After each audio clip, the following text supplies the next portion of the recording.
Hello, it's Sunday night. I had a pretty productive day today because mostly all I did today was just stay at home. Also because I'm going to shadow tomorrow, and tomorrow I'm going to be watching 2 cabbages, which are coronary artery bypass grafts. Usually those take about 3 to 4 hours, and I have to be at the hospital at 7:30. So basically I'm going to be at the hospital the entire day, which is really exciting, and I love being there for that long, and I love getting to see everything. So I was trying to get a ton of the work done today so I don't have to stress about it tomorrow. I also haven't been to shadow in a while, so I'm just really excited in general. I'm going to be a completely noob, and I'm going to practice a little bit just in case I get to do anything. I don't want to go in there and having forgotten how to do anything, how to throw and assemble a suture, how to gown, how to whatever. So that's what I'm gonna do, and then I'm gonna try and go to bed early because I'm gonna have to get up at like 6 in the morning, and you know I am not a morning person. Hi, so this is present me editing the video right now, and I wasn't going to include this next minute of footage because of how embarrassing to me it is, but in the end I decided to include it because I think it's something to laugh at and it's something to learn from, because I'm basically struggling to gown and put on gloves, and this is why I practice, so I can practice this at home and then not repeat those mistakes in the OR and kind of iron out all those kinks. But B, I thought it was so funny and I just wanted you guys to laugh at it with me, and so I wanted to include it. So I hope you can find the comedic humor in it and not roast me for it, okay?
It's not second nature to me yet to gown and glove, like, properly, carefully, safely, and efficiently. So, and then as a med student, no one really trusts you to do it correctly, so you're basically being watched like a hawk by all the nurses, which is really fair because what we want is 100% safety for our patients, so I do want to make sure that I'm doing everything correctly. But being watched and scrutinized for every little thing, and not being 100% gowning and gloving, the more I can practice here, the safer and the less embarrassing will I be over there. One time I was gowning for a procedure that I was shadowing, and I accidentally pulled the wrong string off, so instead of taking the short string and then giving the long string to someone else and twirling around, I took the long string and gave them the short string, which I guess in a way could have worked, but she didn't yell at me. She yelled into space and said that she wasn't going to work with a med student who didn't know what they were doing because she didn't have time for this, and she just left me standing there with both strings in my hand, and she just left. So situations like that I would just love to avoid by not making mistakes like that to begin with. That's why I practice.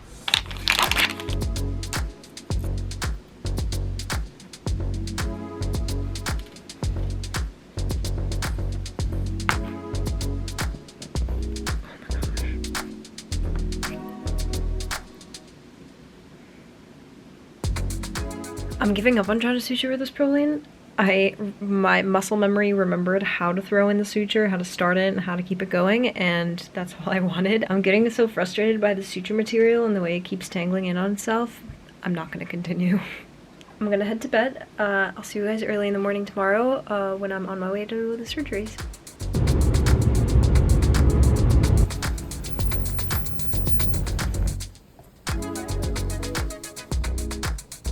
I just came back home. I think I look exhausted. I had a really long day. Whenever I get excited about things that are happening the next day, my brain and my body just decide that I'm not gonna sleep. So I finally fell asleep around 3 a.m. and then I woke up at 6. So I got 3 hours of sleep, and I was so scared that I was gonna show up to surgery just like totally dead.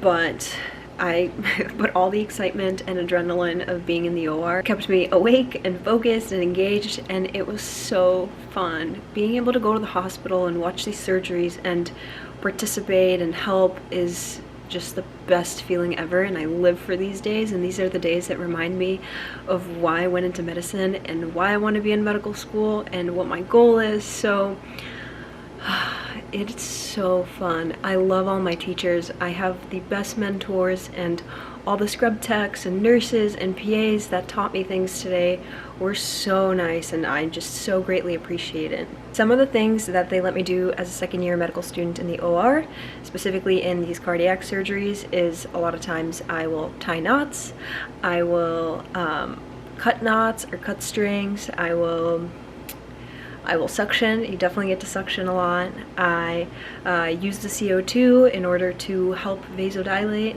Today I also got to suture, and the PA was so kind as to stay with me and help me throw in some sutures and teach me about some of the techniques and like tips and tricks, so that was really cool. I did a running subcuticular today. I also got to use the Bovie today. I've never gotten to use the Bovie before, so I was using the Bovie to cauterize and cut through some layers of the flesh. So that was really awesome, and I'm just so thankful that I get to do things like this. I love surgery, and I absolutely am head over heels for cardiac surgery. So yeah, such a great day. I am exhausted though. It was only 2 cases, but I didn't really study today, but I'm gonna take today as my day off, and I'm gonna head to bed. So hopefully a lot of studying is going to get done tomorrow.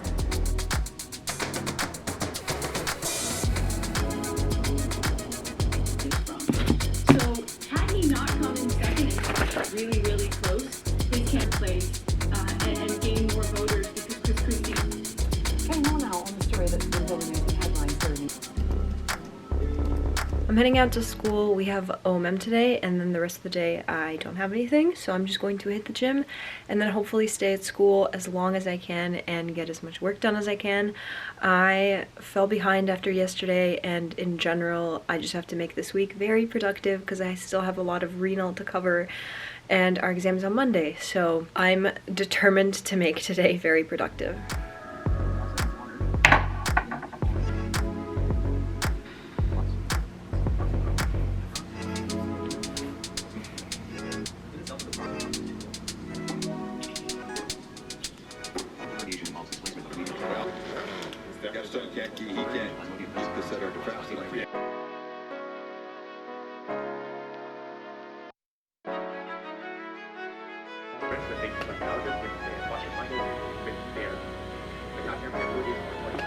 So we got our comat FBS scores back today, and we got this email from admin breaking down what the scores look like. So they told us that a score above 200 shows that you're above average for students in their second year. A score from 200 to 190 meant that you're pretty much like in the passing the zone, in the zone that they're happy with your progress and you're doing fine.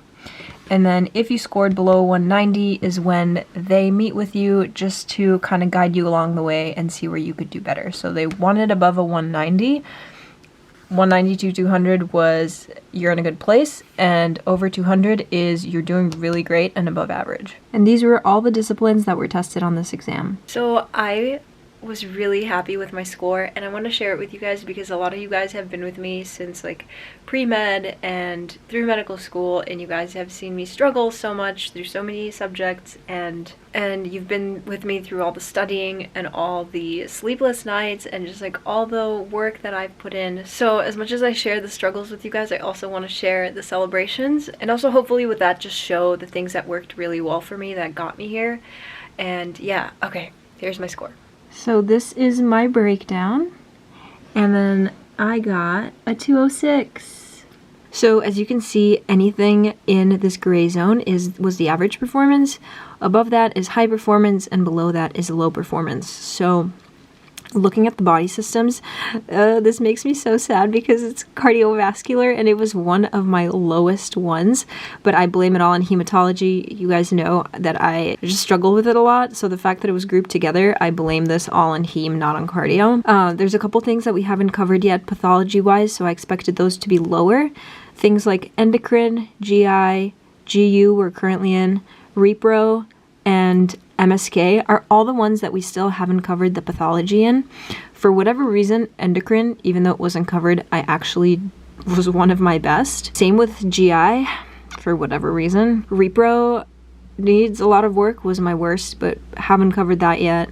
Derm was really good. MSK I really struggled with on the exam. I was average, but really this seemed like the hardest topic for me during the comat. Nervous system, respiratory system, and then we have the basic disciplines, biochem and genetics. I probably gave the least time to study-wise. These are two of the things that I have to get a lot of studying for before I sit for boards, but overall it doesn't even look that bad. And then I did put a lot more time into micro and pharm. So overall this really does kind of go along with what I've covered, how much time I put into each topic, how recently I learned these things. So I would say that this is pretty accurate, except for cardio. Don't pay attention to that.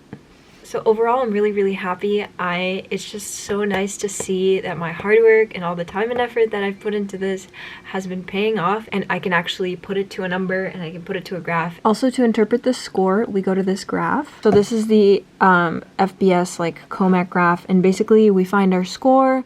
So if I'm at 206, we'll say I'm at this like line. So what this basically shows is a 400 is passing for COMLEX. And this is the probability that I'm going to pass this exam with the FBS score that I got.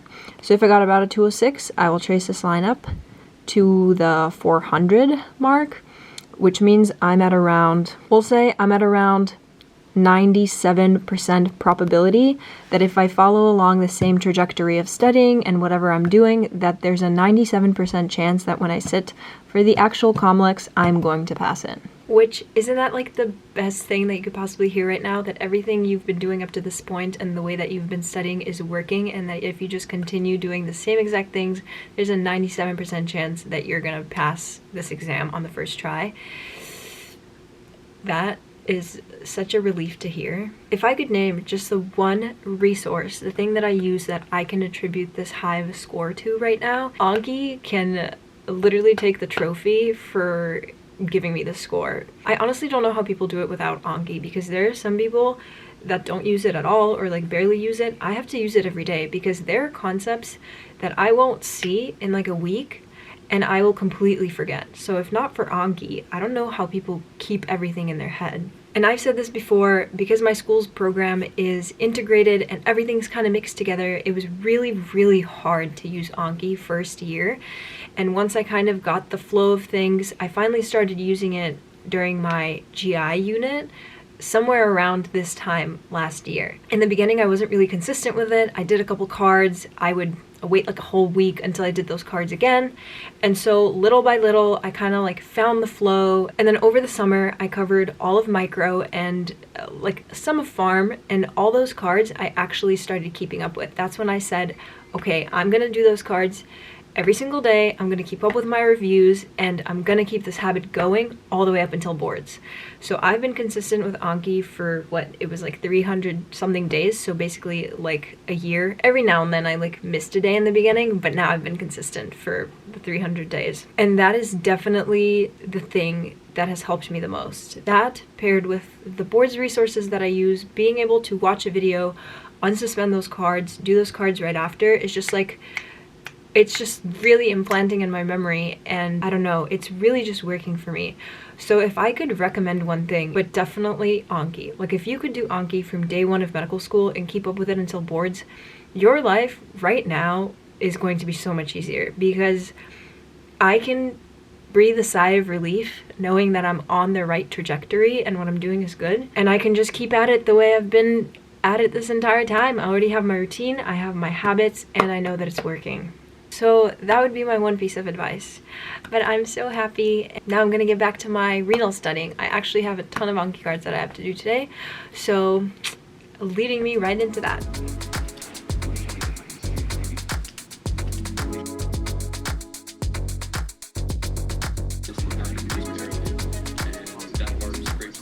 I've been so extremely unmotivated today. It's 2 a.m. I'm so behind on Anki cards that I can't even name the number because it's too much. I've just been watching Australian Open and Australian Open highlights, and it really doesn't help my sleep routine that they are on the other side of the world, and so matches are just now starting and it's 2 in the morning.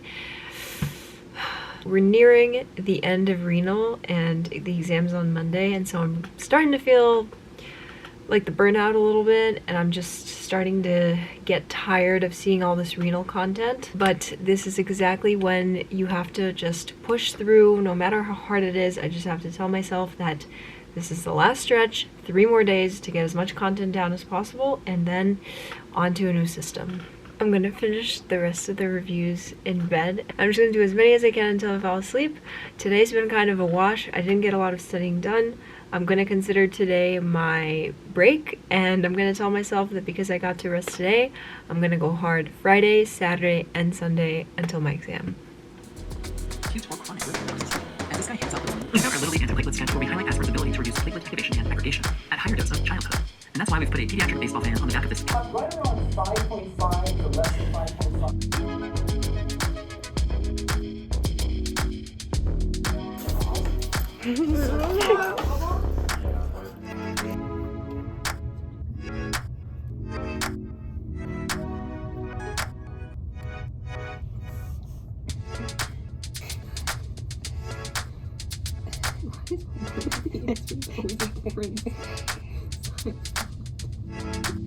Well, I guess it's this one. I feel like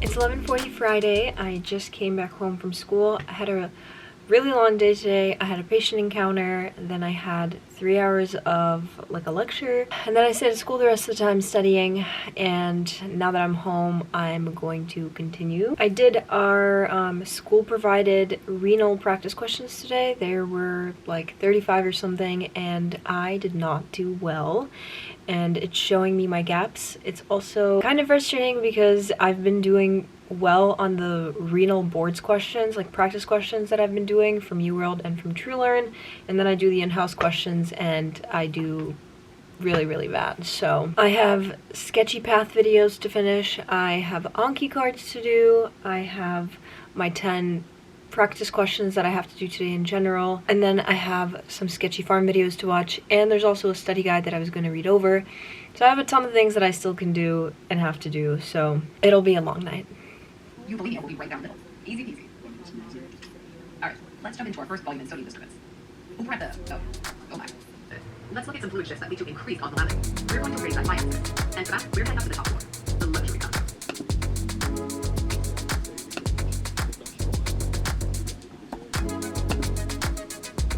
After fertilization, the secondary oocyte completes meiosis to form egg and flag.